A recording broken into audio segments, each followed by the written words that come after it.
Pues el día de hoy nos toca reflexionar sobre la última cena del Señor, pero yo los invito a que lo hagamos desde el marco de las comidas de Jesús.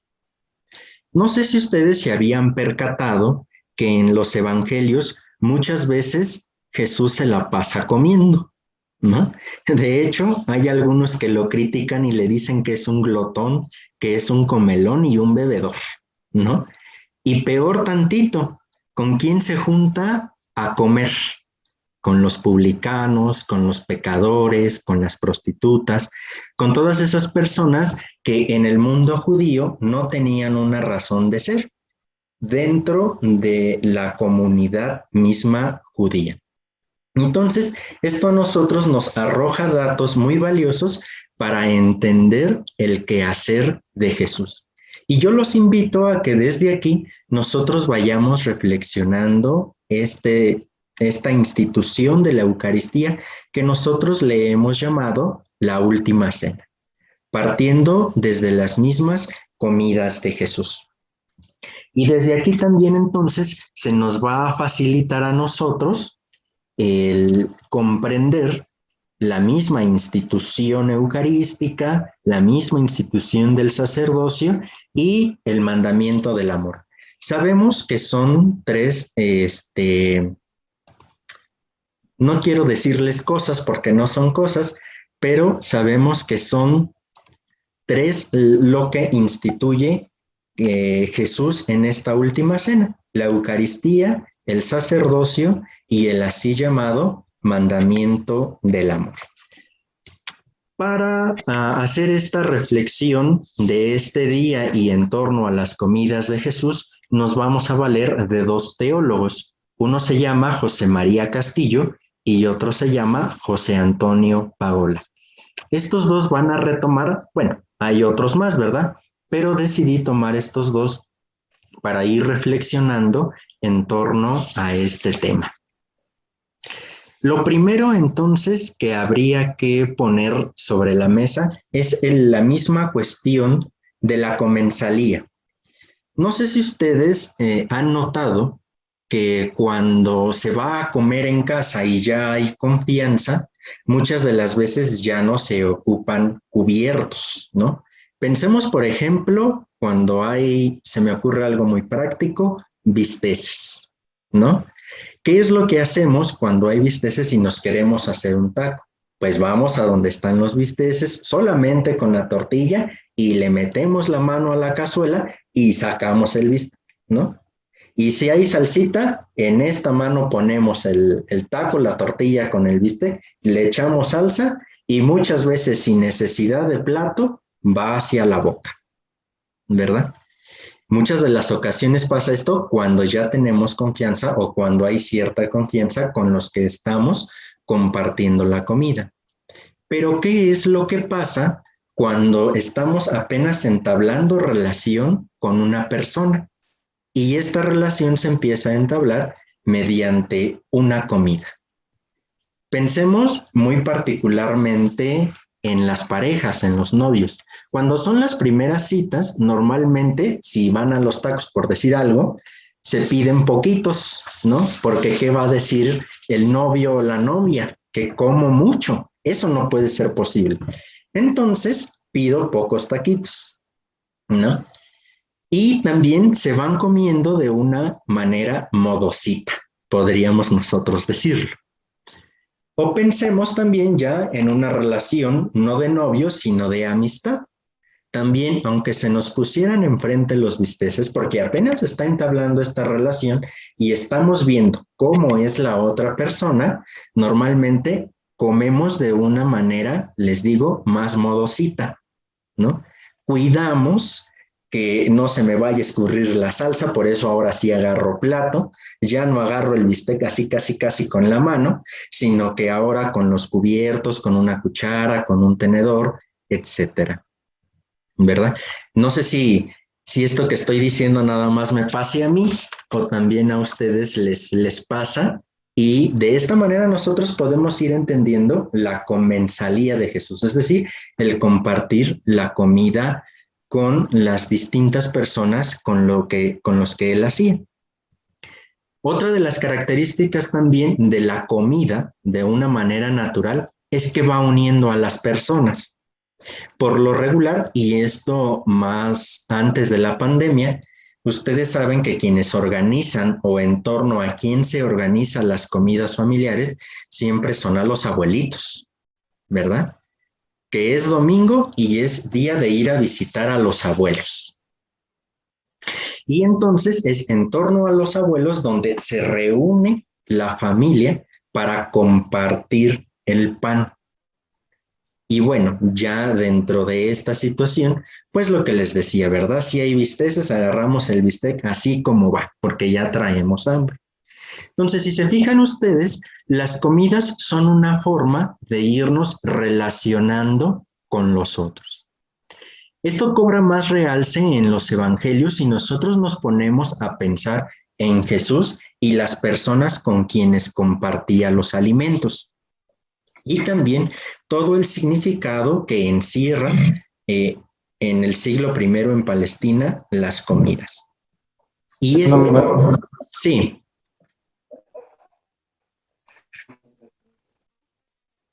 Sí. ¿Quién quiere hablar?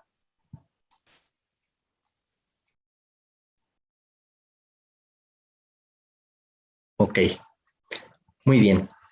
Entonces, en Jesús, en los evangelios, también nos encontramos nosotros con esto. Y como les decía en un principio, ¿verdad? Muchos momentos dentro de los mismos evangelios tachan a Jesús de glotón, de comelón, etcétera. Y aquí nos podemos ir dando cuenta también de todo esto. Ahora, en el siglo I, en Palestina, compartir la comida va a significar compartir la vida toda. Es decir, quien come con otra persona es porque está compartiendo la propia vida y la vida del otro con quien está comiendo. Y de alguna manera autoriza todo lo que él es, lo acepta tal cual es. He ahí el problema entonces de por qué le critican tanto a Jesús comer con publicanos y pecadores. ¿Qué es lo que están entendiendo los israelitas de ese momento? Que Jesús estaba probando a los publicanos y a los pecadores. Por eso es que le critican mucho esto. Ahora, Jesús también nos enseñó, aparte de los dichos y hechos que nosotros podemos leer en los evangelios, que en las comidas también podemos nosotros encontrar a Dios. Por tanto, no es posible decir algo de Jesús correctamente sin que también nosotros nos refiramos al tema de las comidas o al tema de la comensalía, porque aquí también Jesús refleja algo impresionante de su humanidad, algo que muchas veces a nosotros se nos olvida. Jesús fue plenamente humano y como humano tuvo que asumir toda la condición humana, dice la Sagrada Escritura, menos en el pecado. Pero de ahí en fuera asumió toda la condición humana Jesús, por tanto pasó hambre y como lo vamos a ver el día de mañana, también sufrió en la cruz. De tal manera que en torno a las comidas también se nos refleja algo de la humanidad de Jesús, preocupado por la alimentación. Y aquí baste recordar también la multiplicación de los panes. Su importancia entonces la vemos en los evangelios, especialmente en los así llamados sinópticos, es decir, Mateo, Marcos y Lucas. Aunque también se presenta en Juan, es menos la frecuencia de cómo se presenta en estos evangelios sinópticos. De tal manera que junto con el problema de la salud y las curaciones de enfermos que nos narran los evangelios, el tema más recurrente en estos es el de la alimentación y también el de las comidas de Jesús. Entonces, ya aquí nosotros nos podemos ir, esto lo estamos abordando de manera introductoria para entrarle al tema del Jueves Santo, ¿verdad? De la así llamada última cena. Entonces, la insistencia de los evangelios cuando hablan de la alimentación se va a centrar en el compartir la mesa. Los evangelios no nada más dicen que Jesús comió porque así, sino que dicen que en función de esto está la comensalía. Lo que les decía, compartir compartir la comida con el otro es compartir la propia vida y la vida del otro con todo lo que es. Y es que el acto de comer es un tipo de comportamiento que simboliza la existencia de unos sentimientos y de una relación. Concilia los diversos grados de estatus y poder y supone la expresión de las diversas líneas divisorias que marcan la identidad de un grupo. Porque a la hora de comer, pues todos comemos igual. No comemos lo mismo, eso es distinto, pero todos comemos. Y todos comemos de la misma manera, ¿verdad? Entonces, esto rompe con toda esta estructura porque es algo fundamentalmente humano. Y ya desde aquí nosotros nos podemos ir adentrando en toda la actuación de Jesús, que no tuvo otra razón de ser que la verdadera humanización a través de la praxis del reino de Dios de la misma humanidad. Entonces, ya desde aquí nosotros podemos ir entendiendo más el realce de la última cena. En el acto de compartir la mesa es compartir la vida misma. Y se van a reunir aquí y se van a fundar dos cosas fundamentales de lo que nos conforma a nosotros como seres humanos. Es decir, nuestra carnalidad y nuestra alteridad. Por carnalidad ha de entenderse que somos de carne y hueso. Todos los seres humanos compartimos eso, somos de carne y hueso. Y otra característica bien fundamental de nuestro ser humano es que somos lo que nuestras relaciones nos van dando. Es decir, tenemos un constitutivo de relacionarme. Y a esto se le conoce como alteridad, ¿verdad? Entonces, aquí se muestran estos dos constitutivos de lo humano. Somos de carne y hueso y estamos hechos para relacionarnos. En la intimidad de la comida, o en su caso con Jesús específicamente, si hablamos del Jueves Santo, de la cena, caen muchas de nuestras barreras y de distancias y nos fundimos en una auténtica comunión. Nos fundimos ahora todos como seres humanos. Por esto, la comida compartida en Jesús tuvo tanta y tal importancia también posteriormente en la iglesia primitiva. Dicho sea de paso, no sé si ustedes sepan que el primer nombre que se le dio a lo que hoy conocemos como Eucaristía es fracción del pan. Nuestro Nuevo Testamento nos dice a qué se reunían las primeras comunidades: a la fracción del pan. Y entonces ya fíjense, desde aquí se va adentrando también esto de la comensalía de las comidas. Compartir el pan significa alimentarse, significa respetar nuestro ser de carne y hueso al mismo tiempo que ejercemos nuestra alteridad, es decir, nuestra relación con las otras personas. Lo más decisivo en la mesa debidamente compartida es la condición humana. Fíjense nada más tan impresionante que es esto, que se trasciende a sí misma, es decir, se eleva esta condición humana, porque en ese acto y en ese gesto es Dios mismo, el Dios de Jesús, quien se nos va a comunicar a nosotros en la medida en que lo más entrañable humano es vivido en la comensalía.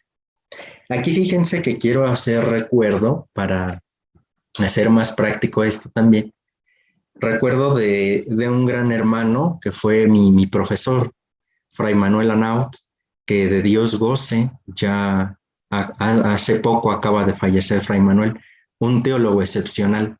Y yo recuerdo que una de sus clases él me dio introducción a la teología y teología fundamental. Y en una de sus clases nos dijo que íbamos a ir a una universidad, a la Pontificia, en la que actualmente estudio. E íbamos a ir a a una conferencia, pero Fray Manuel no sé si se equivocó, no leyó bien los días en que iba a ser esta conferencia, de tal manera que cuando nosotros llegamos a la universidad no había conferencia. Y entonces, pues todos nos quedamos de que, pues ahora qué vamos a hacer, porque ni material llevábamos para la clase.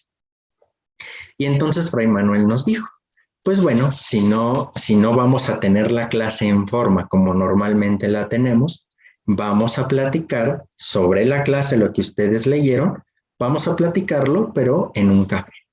Y ya nos metimos a un café, ya empezamos a hablar sobre el tema de la clase. La verdad no recuerdo qué tema de clase era, pero sí recuerdo que estábamos ahí y nos preguntó Fray Manuel que en dónde nosotros sentíamos más o experimentábamos más la presencia de Dios.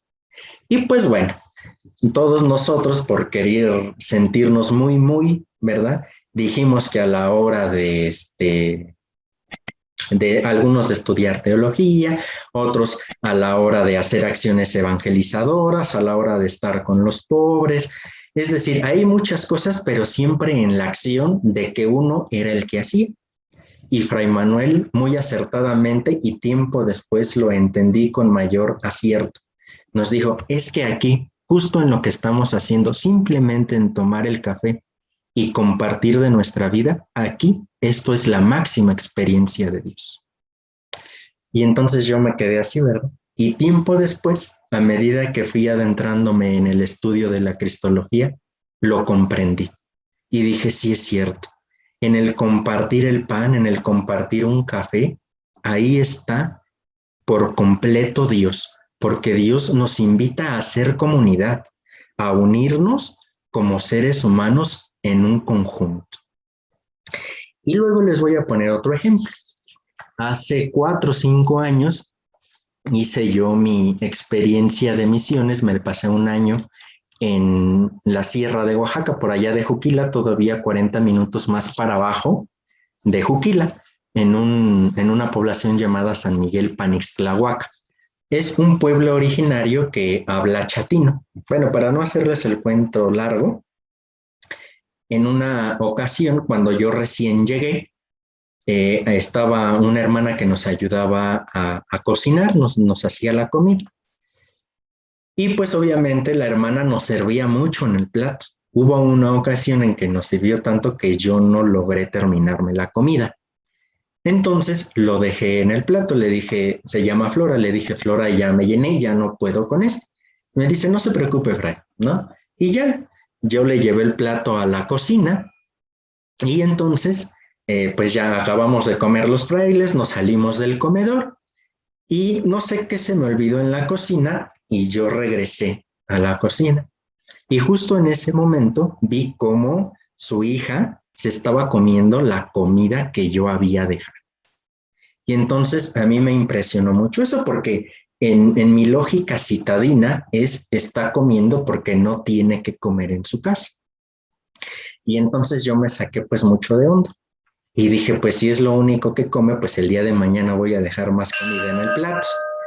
Y pues así le hice, como 2 o 3 días, hasta que no me aguanté las ganas. Y le pregunté a Flora, le dije, oye Flora, ¿por qué no le das bien de comer a tu hija y haces un poquito más? No importa, no pasa nada. Y dice, no, Fray, es que yo se lo doy porque aquí, así habla ella, porque aquí Chatino tiene creencia de que si alguien come del plato de alguien que dejó comida, quiere ser como esa persona. Me impresionó mucho, porque en el fondo lo que buscaba Flora era que su hija fuera igual que los frailes, ¿no? ¿Y a qué voy con todo esto? Que se va uniendo, nos va uniendo la misma comida, porque es algo fundamentalmente humano, que ninguno puede evitar hacer, ¿verdad? No podemos vivir sin comer. De tal manera que aquí se nos presenta algo fundamental para entender las comidas de Jesús en sentido amplio y luego la comida o la cena llamada por nosotros última cena de Jesús. No sé si hasta aquí tengan alguna duda o continuamos con esto. Dicen aquí que es muy interesante, sí, sí, muy, muy interesante esto de las comidas de Jesús y también la cultura chatina es muy interesante. También está el chat de Zoom, por si ustedes también quieren hacer ahí la pregunta y ya en un determinado momento yo la puedo retomar para hacer eco de la misma. Muy bien. Si no hay preguntas hasta el momento, continuamos. Entonces, las comidas de Jesús. La participación en la mesa en común es un rasgo característico del ministerio de Jesús, como ya les venía diciendo. Él nunca compartió mesa y vida ni con la aristocracia religiosa ni con el poder político. Fíjense, ¿con quién compartía la comida Jesús? Con los más pobres, con los necesitados. Con ello indicaba que a Dios, el Dios que Jesús vino a revelar, no se le puede asociar con formas o representaciones de poder y de autoridad, por más que se trate de autoridades o poderes religiosos. Aquí hay algo que nosotros tenemos que tener muy en cuenta. Si bien dentro de la iglesia hay lo que tradicionalmente se ha llamado jerarquía, cabe mencionar que a partir del Concilio Vaticano II, lo que antes de este era una jerarquía, ahora se va a llamar acciones dentro de la misma iglesia. Todos en esta somos iguales y tenemos la misma dignidad. Lo cierto es que cada uno desempeña una función distinta, pero no a manera o de forma que está por encima de mí o por debajo de mí, sino que simplemente nos toca cumplir funciones distintas dentro de la comunidad eclesial, ¿verdad? Entre paréntesis, esto para entender esta última frase. Entonces Jesús, con los que sí compartía la comida, era con toda clase de personas necesitadas, sin excluir nunca a nadie. Jesús no excluyó ni a pecadores ni a publicanos. Nosotros podemos corroborar esto en Marcos capítulo 2, versículos del 15 al 17. Y también en Lucas capítulo 15, versículos del 1 al 2. Algo también muy, muy interesante es que no excluyó a fariseos, aunque se tratara de fariseos importantes. Lucas 14:1. Algo también aquí muy interesante, que Jesús también compartió la comida con mujeres, como es claro en el caso de Marta y María. En Lucas capítulo 10, versículos del 38 al 39, y también con los samaritanos. Juan capítulo 4, versículos del 7 al 9. Como vemos, Jesús no excluye a nadie. Va a compartir la mesa con estos porque es lo que lo hermana precisamente con quien comparte el pan. Lo cierto es que es muy evidente que Jesús compartió el pan preferentemente con los más pobres, como queda patente en el relato, por ejemplo, de la multiplicación de los panes. Si ustedes recuerdan este relato, le dicen a Jesús, ¿verdad? Hay tantísimos hombres, tantísimas mujeres y niños y no tienen para comer, pero nosotros tampoco tenemos. Y le dicen sus discípulos, ¿verdad? Ya despídelos, Jesús. Y Jesús les dice, no, no, no, que se sienten porque nosotros les vamos a dar de comer. Y esto de los 2 panes y los 5, de los 2 pescados y los 5 panes, es dar lo único que tienen para compartirlo con todos los demás. En el fondo también se trata, como veíamos anteriormente, de hermanarnos con los más necesitados. En este caso, Jesús siente el deseo de compartir aún poco eso que hay con todos. Y bueno, ya sabemos por el relato evangélico que viene esta multiplicación de los panes. Dicho sea de paso, este relato también es el que se repite más veces dentro de todo el Nuevo Testamento. Para Jesús, lo importante era compartir la mesa y la vida con los últimos, con los más pobres, y además de vivir la comensalía en un lugar necesario para compartir precisamente con todos ellos. La preferencia de Jesús por los últimos no es primordialmente una cuestión de preferencia social. No se trata de que Jesús socialmente prefería a los más necesitados, sino la expresión, fíjense, esto me encanta en Jesús, sino la expresión del radicalismo humano. ¿Se dan cuenta cómo Jesús o en Jesús nosotros podemos descubrir una humanidad en pleno? Una humanidad radical. Por eso el tema de compartir la mesa. Y también esto podría decirse de todas las curaciones, expulsiones de demonios que Jesús hace en los evangelios. Porque todo esto lo hace, sí, para predicar el reino de Dios, pero a través de esto para mostrar la radicalidad con la que vive Jesús, su humanidad. Con lo cual Jesús nos vino a decir, Dios está presente, se identifica y se funde con lo que es común a todos los seres humanos. Entonces, con esto se rompe la idea de un Dios completamente lejano, de un Dios allá arriba en el cielo, ¿verdad? Alejado de nosotros, sino que se nos presenta en Jesús un Dios que está con los suyos, que está con su misma creación más bella, es decir, los seres humanos. Fíjense, esta expresión es de José María Castillo y es impresionante. Dios está presente, se identifica y se funde, es decir, como en una gradualidad. Está presente Dios, no solamente está presente como un algo ajeno a, sino que Dios se identifica con los seres humanos. No bastado con solo identificarse, se va a fundir con lo humano. Y la mayor prueba de esto es la encarnación misma, ¿verdad? Entonces, un Dios presente que se identifica con nosotros en la cercanía y más aún que se funde en lo humano. En las comunidades de Jesús, pues, se nos revela algo más sobre Dios. ¿Vamos bien hasta aquí? ¿Hay alguna pregunta? ¿O todo queda claro? Porque les voy a hacer examen al final, ¿eh? No crean que nada más es así.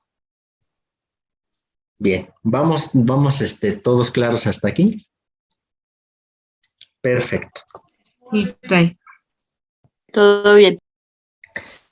Muy bien, aquí me piden que explique un poco más sobre la radicalidad humana. Sí, mire, fíjense que con Jesús hay veces que nosotros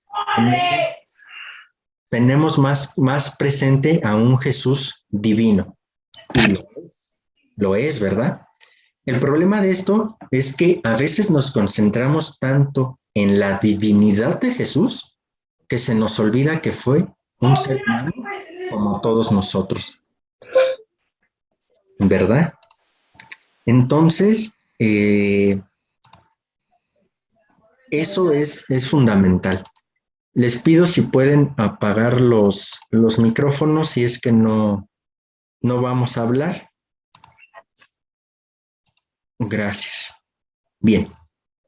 Entonces, esto va a ser, les digo, algo fundamental, reconocer la auténtica humanidad de Jesús. Y ya Jesús mismo nos presenta esta radicalidad humana, es decir, vivir en serio, pero en serio, lo que es ser humano. Por eso tanta preocupación por la salud de los que no la tienen. Porque Jesús descubre que en la humanidad, y Él es el ejemplo mismo, en la humanidad se muestra Dios. Con todo esto Jesús no viene sino a recordar todo lo que en el Génesis se nos dice.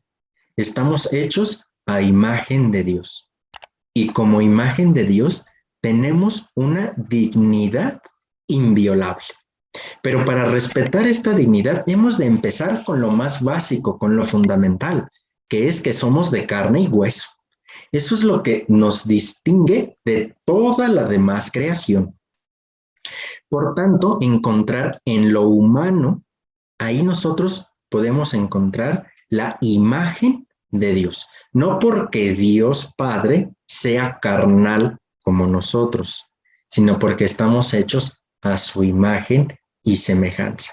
Por tanto, reconocer o que Jesús reconociera esta humanidad, pero con tal radicalidad, es decir, reconocerlo plenamente. Y con ello Jesús nos está diciendo, no hay nada de malo en que ustedes sean de carne y hueso, porque yo mismo, Jesús, el Hijo de Dios, soy de carne y hueso. Por eso se presenta tan radical la defensa de los pobres, la defensa de los más necesitados. Entonces, he ahí la radicalidad con la que vive Jesús esta humanidad y la radicalidad con la que la defiende. Espero haya respondido un poco más o ampliado un poco más esta cuestión de la radicalidad, humanidad en Jesús. Y aparte les digo, Jesús fue tan humano como todos nosotros. Insisto nuevamente, a excepción, como dice la Sagrada Escritura, en el pecado, ¿verdad? Que ya habrá momento para reflexionar esto. Ahorita baste con decir esto. Bien. ¿Vamos bien? ¿Alguna otra inquietud?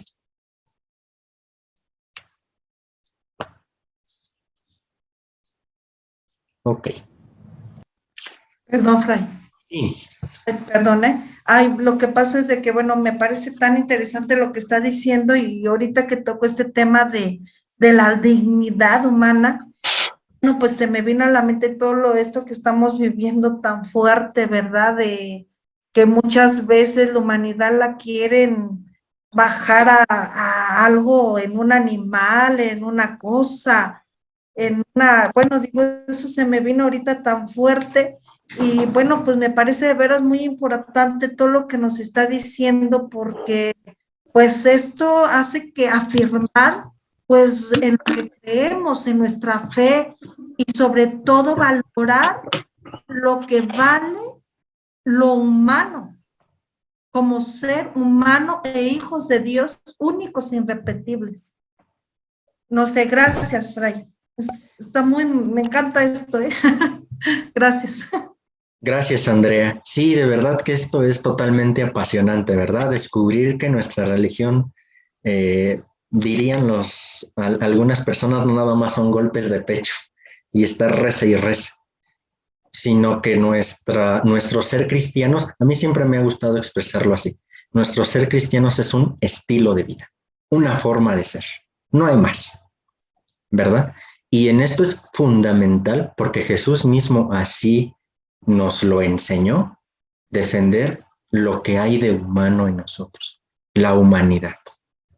Entonces es impresionante esto, ¿verdad? Aquí Carmen Pérez dice radicalidad igual a mejorar las condiciones humanas.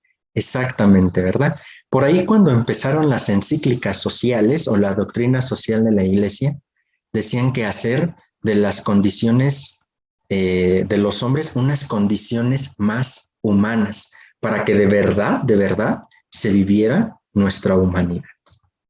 Entonces, es impresionante esto. Muy bien. Entonces, seguimos. Ahora me gustaría relacionar también el tema de las comidas de Jesús con el reino de Dios.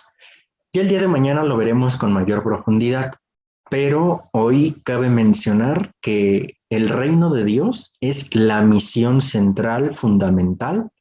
El reino de Dios es la misión central y fundamental de Jesús. No hay otra, ¿verdad? Eso es lo que el Padre, para lo que el Padre lo envía, para anunciar el reino de Dios, no para morir en la cruz, sino para anunciar el reino de Dios. Pero no me meto más aquí porque eso lo vamos a ver el día de mañana con más detenimiento. Norma Paulina nos dice que se trata de dignificar a la humanidad. Exactamente, de eso se trata. Y ahora, visto la comensalía de Jesús desde el contexto del reino de Dios, Y es que ustedes recordarán que cuando le preguntan a Jesús, ¿qué cosa es eso del reino de Dios? Jesús nunca da una respuesta así, el reino de Dios es. Si ustedes se fijan en todos los relatos evangélicos, Jesús siempre va a decir, el reino de Dios se parece a, el reino de Dios es semejante a esto. ¿Con qué podré comparar el reino de Dios? Se parece cuando esto. De tal manera que Jesús nunca da una definición de reino de Dios, sino que sí lo ejemplifica. Una de estas ejemplificaciones va a ser el banquete nupcial o el banquete.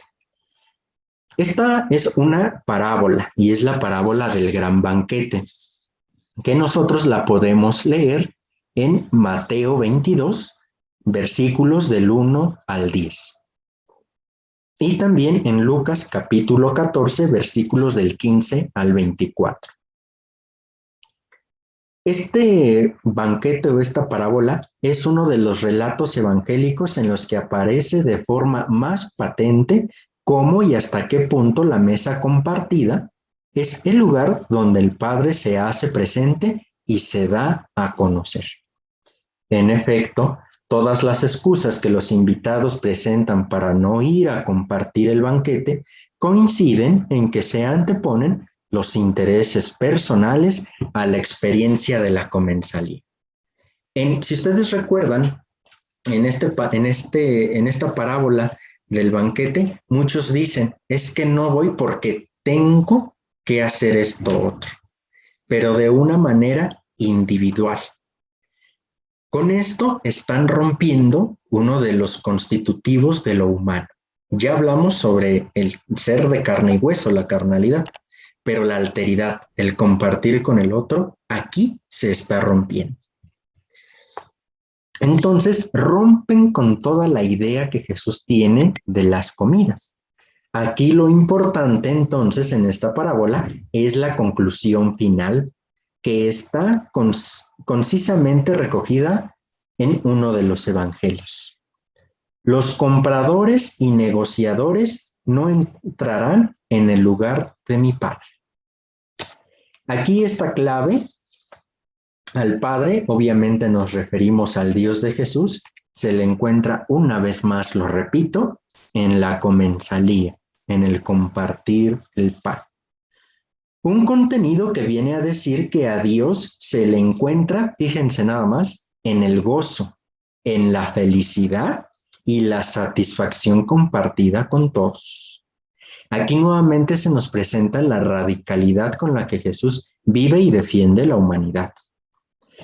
Porque muchas veces se nos ha presentado, lamentablemente, un Dios sádico, un Dios que quiere el sufrimiento. Peor tantito, que a través del sufrimiento nosotros obtenemos la salvación. Y eso no es el Dios de Jesús.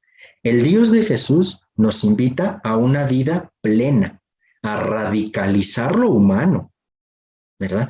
Entonces, por eso, nuestro ser de carne y hueso, nuestro cuerpo, vale y tiene dignidad.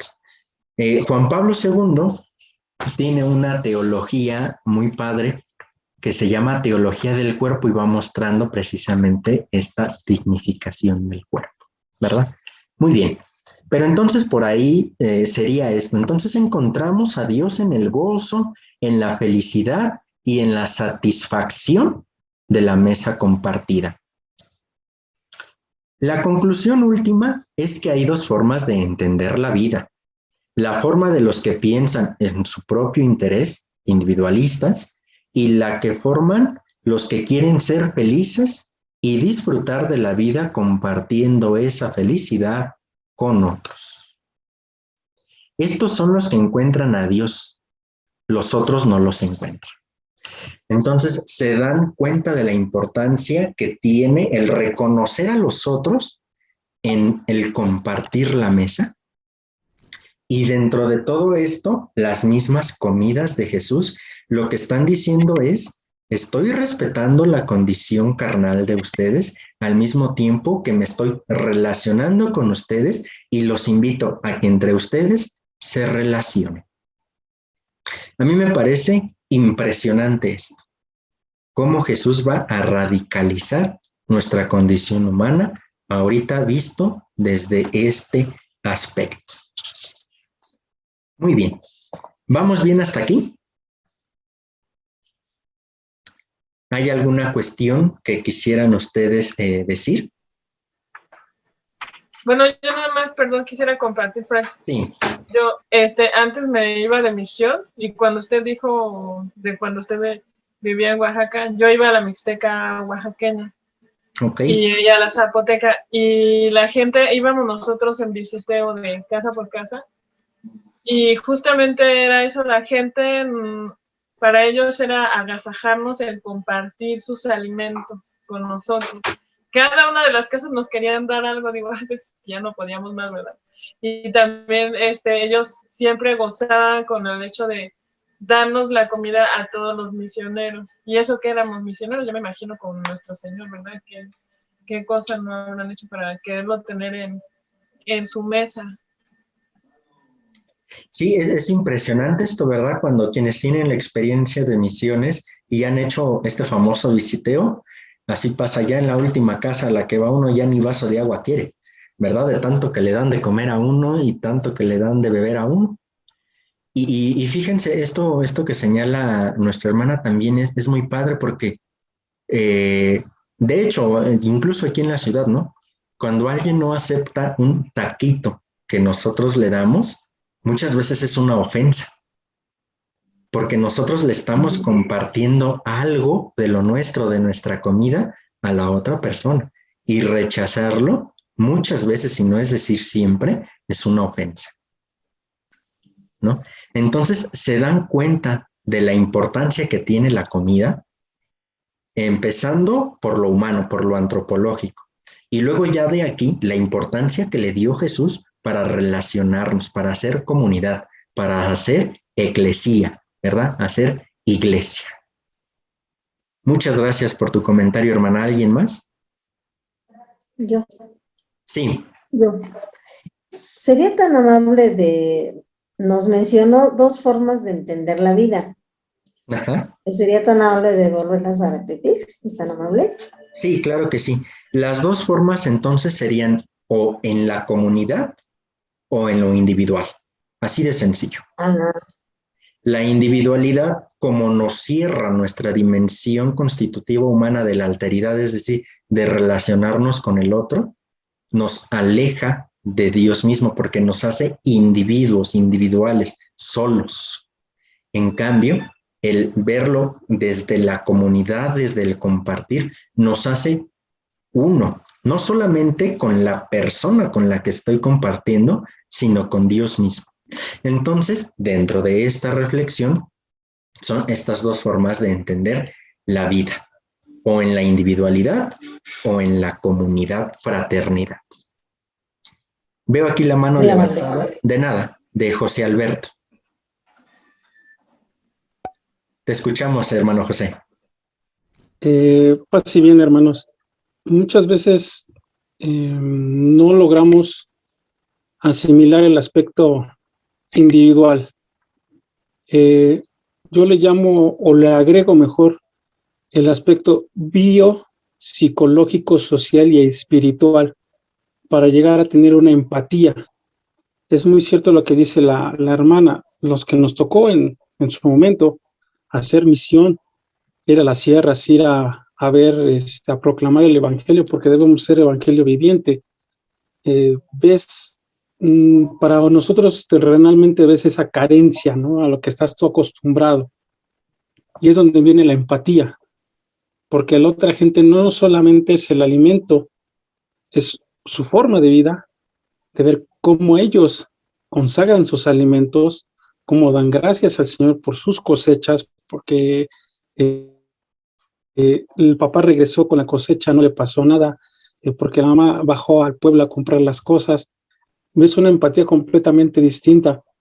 En lo biopsicológico y social es cuando un franciscano debe demostrar no solamente la espiritualidad, aquí entra un poco a la dignidad, no solamente en lo espiritual, es lo que tú vas dejando en la misión, es lo que en el caso de los frailes, los sacerdotes, los presbíteros, nos preparan, nos enseñan. ¿Saben qué, chicos? Vamos a trabajar así, vamos a hacer esto, esto, esto y esto, esto.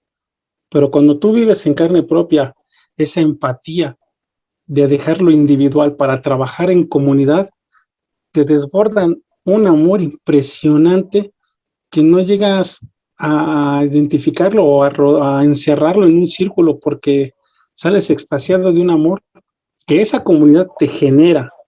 A veces, y me atrevo a decirlo, que en vez de que tú vayas a proclamar a ti el evangelio, pues te vienen a transformar a ti en evangelio, porque la dignificación de un franciscano, lo ha dicho nuestro padre seráfico, yo les enseñé lo que mi padre me pidió, ahora les toca a ustedes hacer ese papel. Y cada uno de nosotros, hermanos, tenemos esa misión, mostrar, enseñar de una manera en comunidad y muy gratificante que se va a recibir. Eso es lo que quería comentar.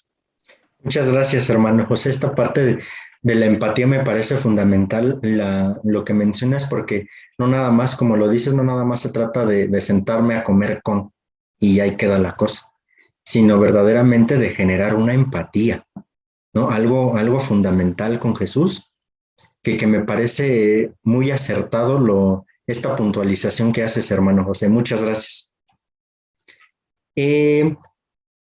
Me piden que explique que lo de la dignidad. Bien, la dignidad es este valor que nosotros los seres humanos tenemos por el simple hecho de ser seres humanos. No hay más. El valor que nos corresponde porque somos seres humanos y en nuestro caso específico se fundamenta en que somos hijos de Dios desde lo cristiano, ¿verdad? Entonces, ¿qué es la dignidad? Es el valor intrínseco, es decir, el valor que de suyo tienen los seres humanos independientemente del color, sexo, edad, religión. Eso es la dignidad humana.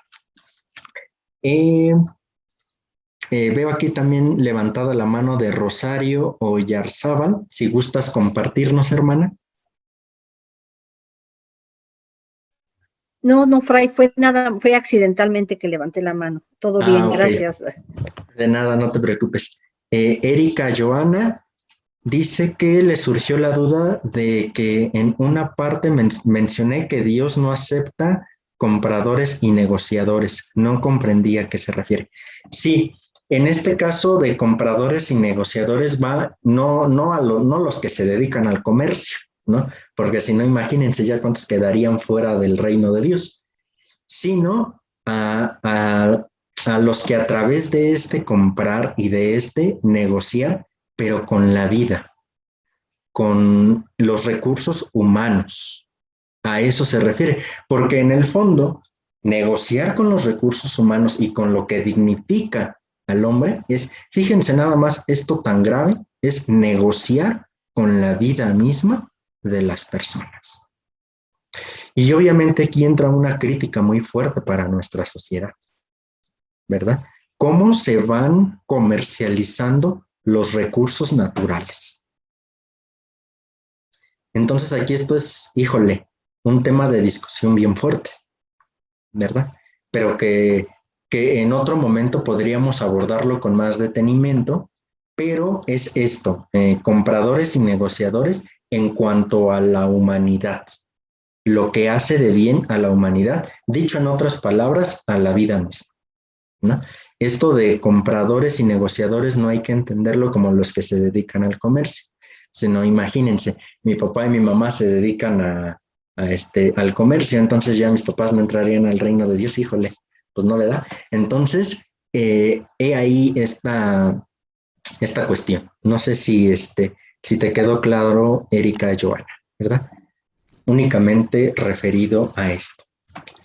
Muy bien, avanzamos. Ahora sí, ya visto este abordaje desde lo antropológico, ustedes recuerden precisamente que el tema lo titulé así, ¿verdad? La última cena del Señor en el marco de las comidas de Jesús. Entonces, todo esto que hemos visto ahora sí ya nos da entrada para meternos a la llamada por nosotros última cena o la cena de despedida. Es claro que no podemos olvidar un hecho que los 4 evangelios destacan, los 4. Jesús se despidió de su comunidad de discípulos en una cena. Fíjense lo importante que es. Se despidió en una cena de sus discípulos. Se despidió defendiendo la dignidad, la carnalidad, la alteridad. Se despidió enseñándole a los suyos a hacer comunidad, a hacer eclesía.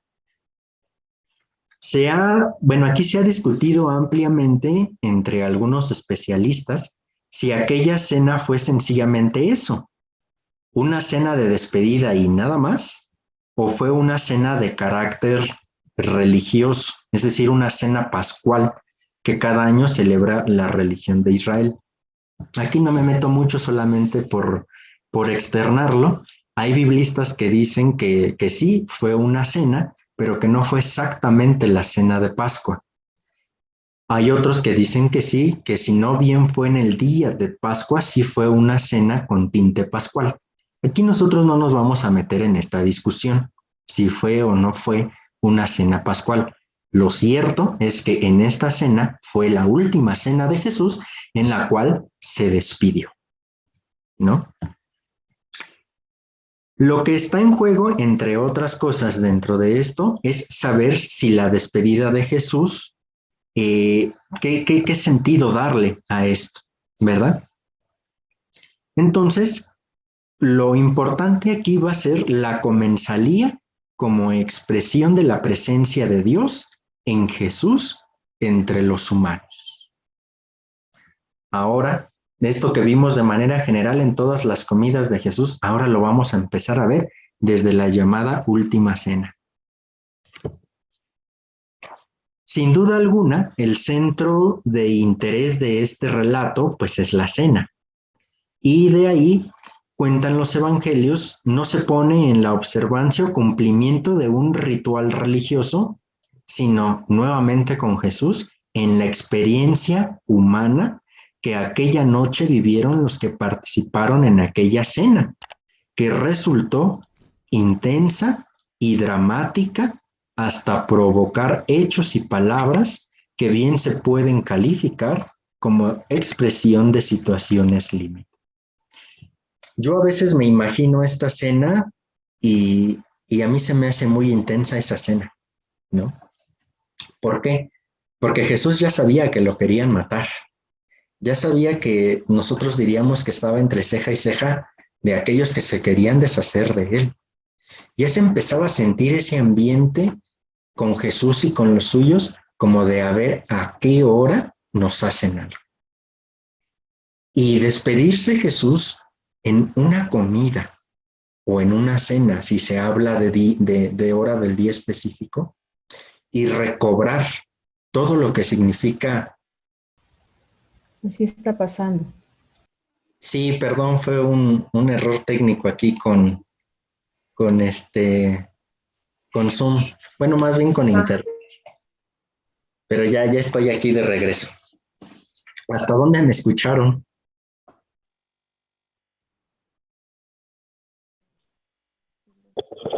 Hasta entre ceja y ceja. Ok. Entonces, les decía que a mí me parece impresionante esta cena, porque Jesús ya sabía que lo tenían entre ceja y ceja, ¿no? Ya le habían echado el ojo para deshacerse de él. Eso lo vamos a ver con mayor detenimiento mañana, pero ya le habían echado el ojo para deshacerse de él.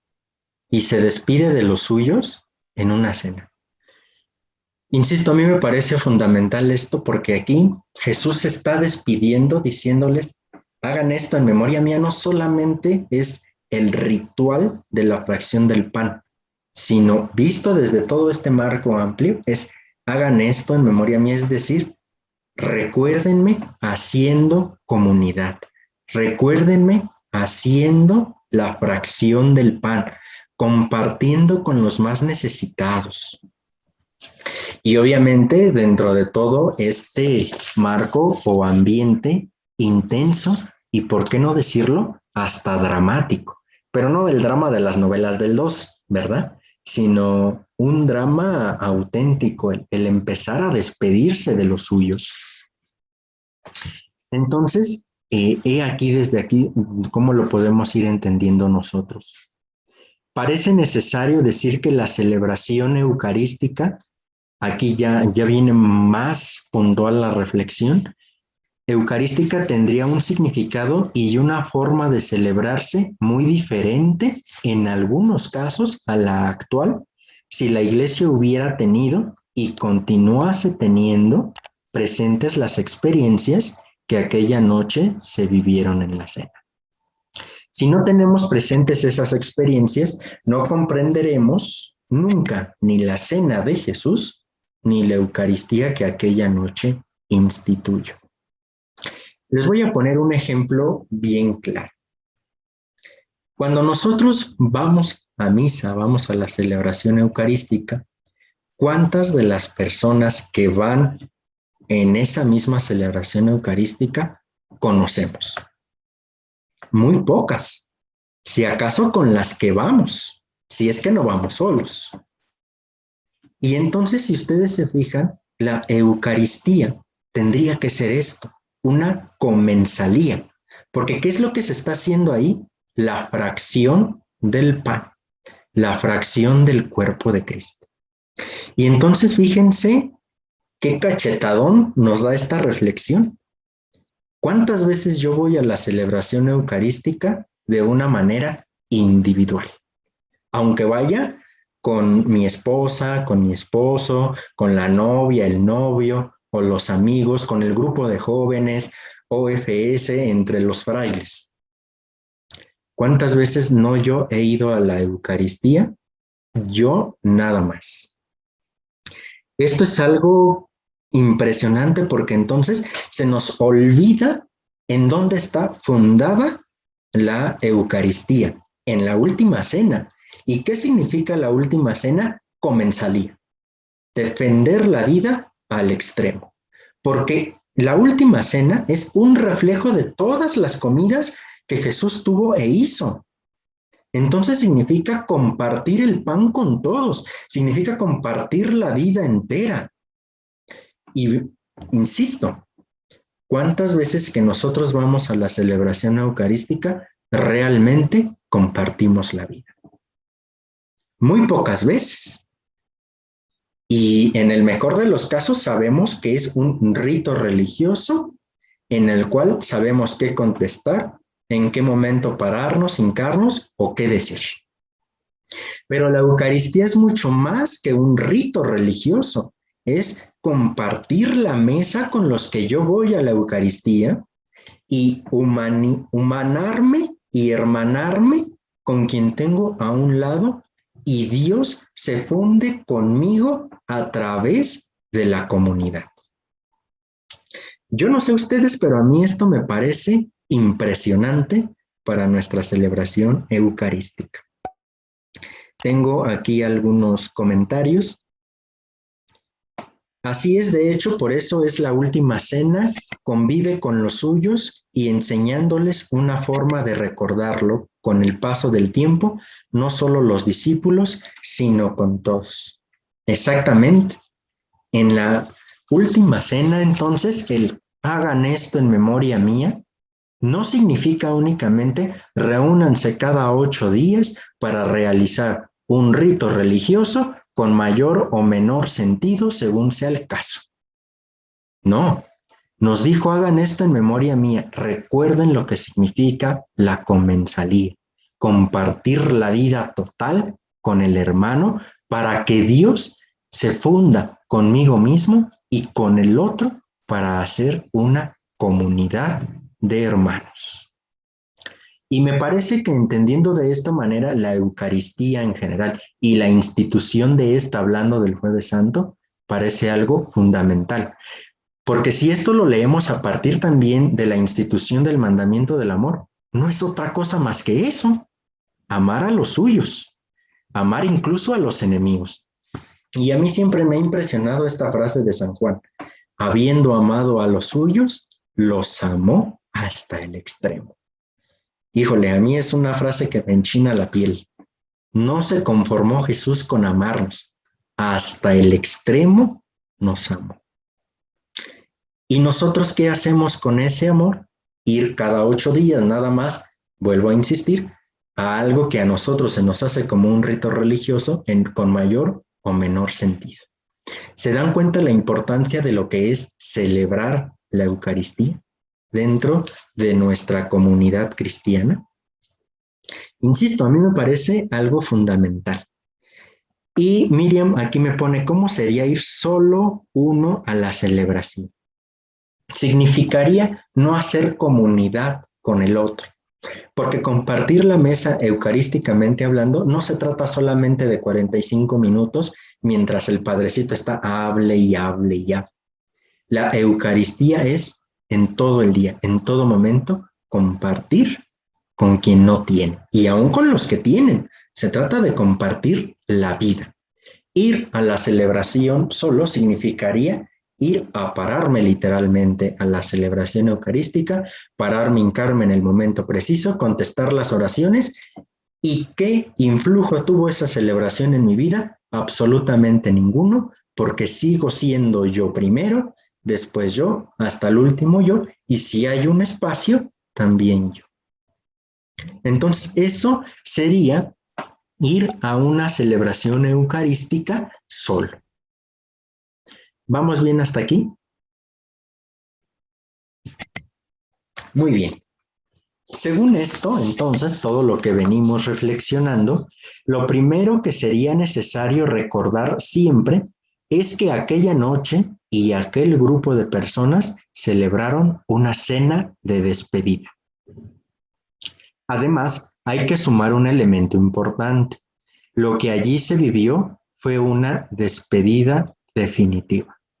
Ya no se iba a volver a ver más a Jesús. Y pensemos nosotros cuando nos toca despedirnos de alguien que amamos, lo difícil que es, aún sabiendo que lo vamos o la vamos a volver a ver, lo difícil que es despedirse de alguien que de verdad se ama. Pero cuando se sabe que se va a ver, ahora imagínense esta despedida que se sabía ya definitiva. Lo más fuerte de todo es que aquella cena resultó ser una despedida que anunciaba ya un final trágico, porque se produjo en unas circunstancias de extremo dramatismo humano. Insisto, Jesús ya sabía que lo traían entre ceja y ceja, que ya lo querían matar.